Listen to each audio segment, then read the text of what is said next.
Hello, everyone. Great to see you again. We've definitely got a bit of colder weather coming in, so got a jumper on today.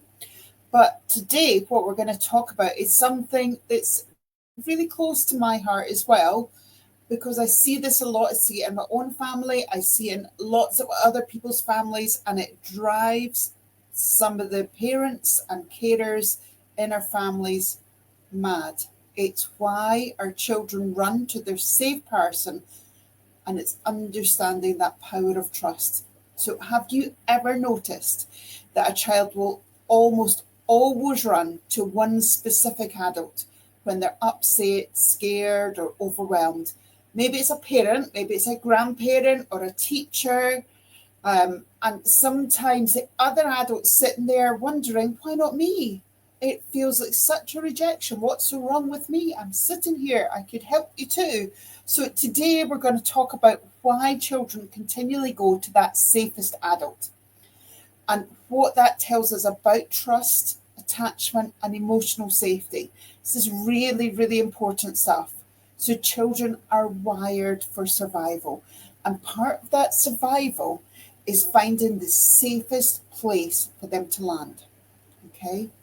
They don't spread their needs evenly among all adults. So let's put that to one side because it's not going to happen. They zero in on one person who consistently makes them feel secure. Here's why: attachment security. So the adult who shows up consistently because the child's secure becomes the child's secure base. That's the person they know will comfort and protect them. Okay, so that's number one.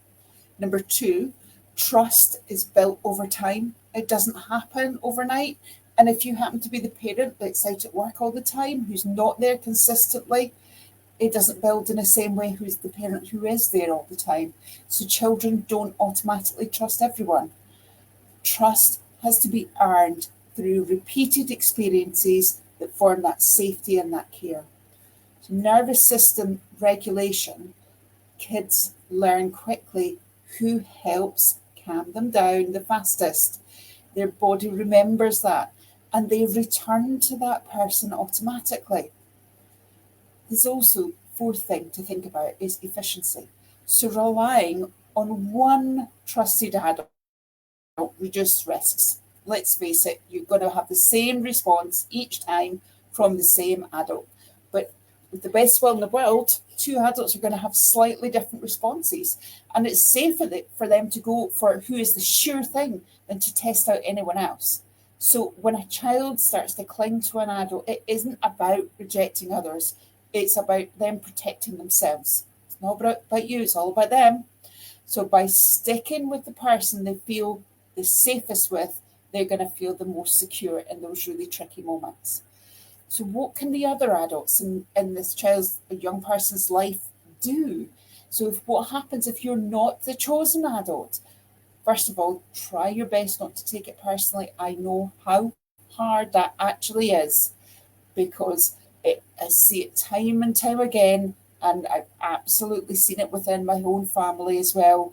And sometimes what you have is one child who continually goes to the mum or to the dad, and that parent's exhausted and they want a break, and they say, can you not do some of this to the other adult?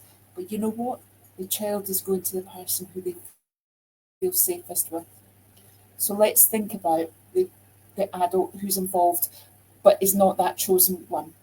So you can still play a vital role.